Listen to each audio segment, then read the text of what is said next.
Montgomery County, Maryland classrooms, books about sexuality and identity, sexual identity, are being taught as early as pre-kindergarten. Right, because that makes sense to who exactly?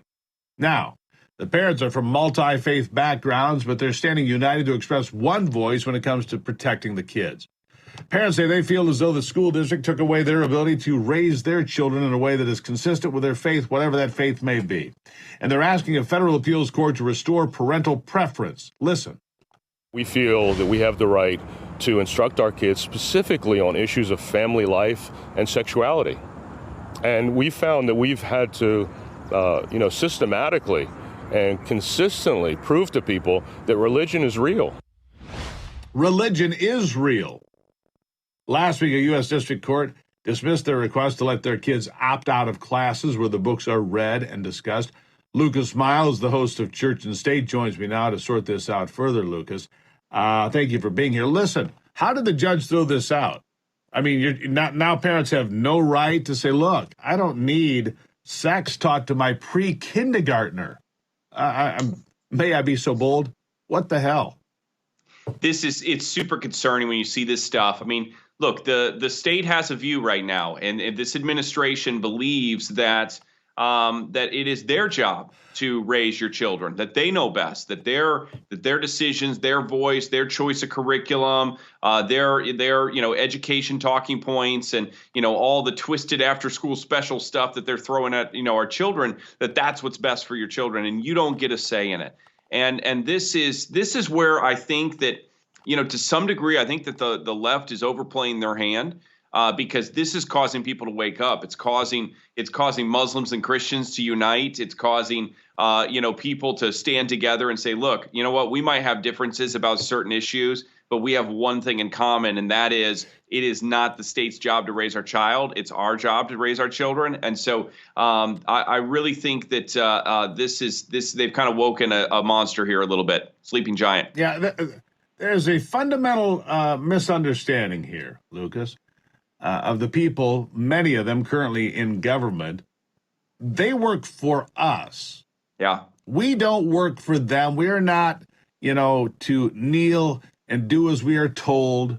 We're not to bend the knee and kiss the ring. They've got the whole relationship backwards, but they think they can dictate to us and give rules and tell us how things are going to be when it comes to our own children, our own land, our own faith, our own gathering, our own predetermined path in life, my pursuit of happiness, and the list goes on.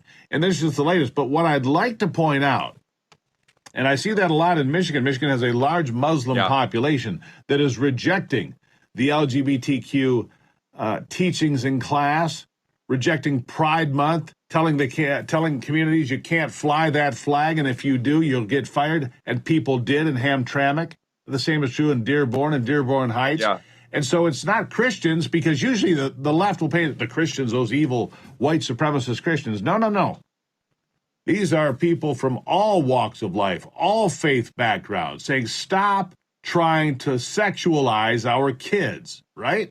Yeah, absolutely. You're absolutely right. And look, this is a religious issue in the fact that most religions have acknowledged that it is the parents' job to oversee the home, to govern the household.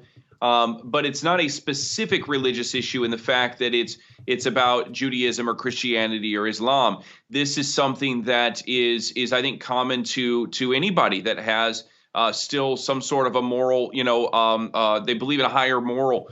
They believe in some sort of divine, absolute morality that's there. And look, the attempts to hijack this is right out of sort of this Marxist, socialist, communist playbook.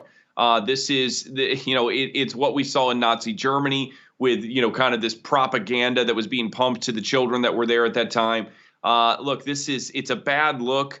I think for these school systems, it's a bad look for the administration, and I really hope that the parents continue to put the pressure on these school boards, to these school districts, to really the judicial system, that anybody that's standing in the way, trying to say that parents are not the highest authority in their children's life, unless there's a situation of abuse or something like that, it is absolutely the parents' job to be there front and center and to make the final call.